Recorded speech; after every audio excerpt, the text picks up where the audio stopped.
مسلم community کے دوستوں، میں ہوں محمد مجاہد۔ آپ تمام دیکھنے اور سننے والوں کو السلام علیکم۔ امید ہے آپ خیریت سے ہوں گے۔ دوستو، سلطنت عثمانیہ کے جتنے بھی حکمران گزرے، زیادہ تر وہ سچے عاشق رسول تھے۔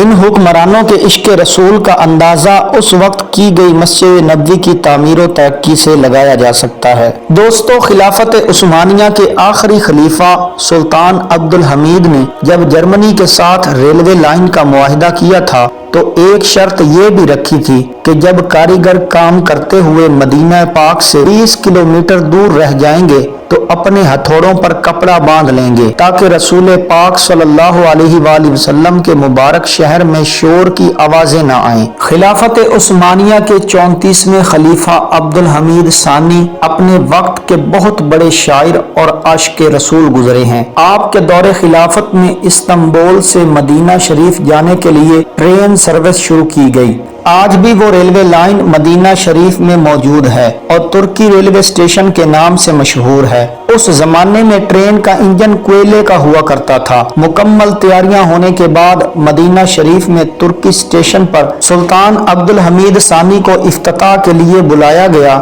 تو سلطان نے دیکھا کہ کوئلے والا انجن آوازیں نکال رہا ہے تو سلطان عبدالحمید غضبناک ہو گئے اور کچرا اٹھا کر انجن کو مارنا شروع کر دیا اور کہا کہ حضور کے شہر میں تیری اتنی آواز تقریباً 100 سال کا عرصہ ہونے کو آیا، اس وقت جو انجن بند ہوا تھا وہ آج بھی ایسے ہی مدینہ شریف میں رکھا ہوا ہے جو ترکی اسٹیشن سے مشہور ہے۔ اس قدر ادب کہ وہ انجن کی بلند آواز کو بھی شہر رسول میں پسند نہیں کرتے تھے، تو سوچو وہ اپنے محبوب سے کس قدر محبت فرماتے ہوں گے۔